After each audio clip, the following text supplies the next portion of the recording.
Sakit po ba ulo nyo dahil sa mga bayarin? Ako po may tuturo sa inyo para mag-goodbye ka na po sa mga problema nyo tungkol sa usapin ng bayarin kada buwan.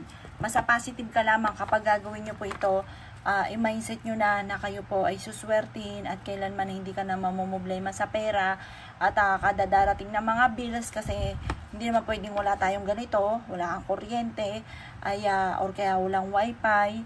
Dahil sa buhay ngayon, wifi na ang buhay. Yan.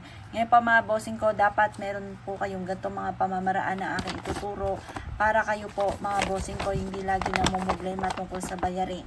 Ano't ano man po yan, ilista yung mga bayarin po ninyo.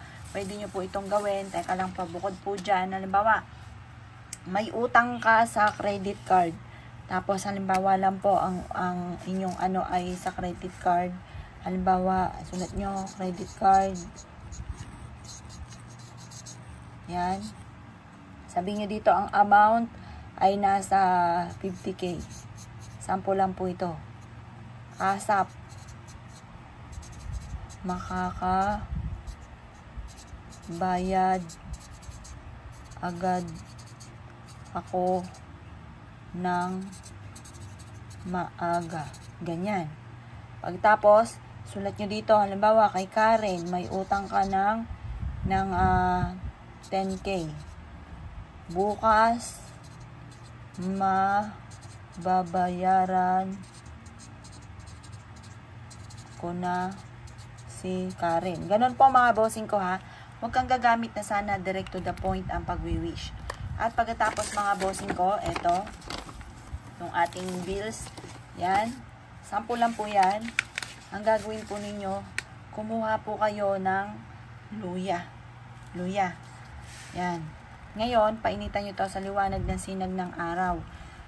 Tapos, mga bossing ko, gawin nyo to ng mga bandang alas 7. Pero pwede rin to gawin nyo Tuesday or Friday.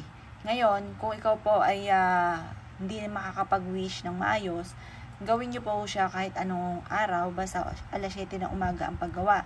Ibilag nyo siya sa sinag ng araw. Pagkatapos, ito po ay itatali ninyo, tutupiin nyo po siya. Itatali nyo sa may main door. Yan, tali nyo lang po ito. Tutupiin nyo po siya, tapos tatali nyo sa may main door. Kulay-pula yung panali, or kaya dilaw, or kaya po ay berde.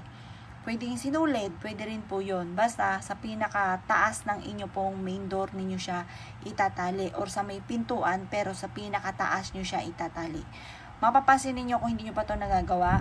Mapapansin ninyo kada buwan na dumarating. Mabilis ka makakabayad ng mga utang po ninyo. Hindi ka lagi namumblema sa mga utang ninyo na hindi nyo mabayad-bayaran. Proven po ito mga bossing.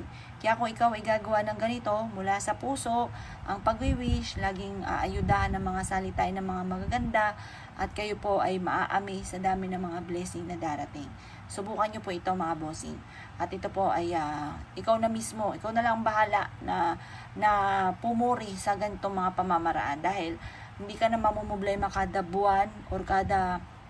Kaya gawin nyo na ito. Huwag nyo munang gagawin. Ba, saktong katapusan, ito na. Gagawin nyo ngayon. Kinabukasan, hindi po ganon. Dapat malayo-layo pa lamang ang katapusan, gagawa ka na. Para bago magkatapusan, may pambayad ka na.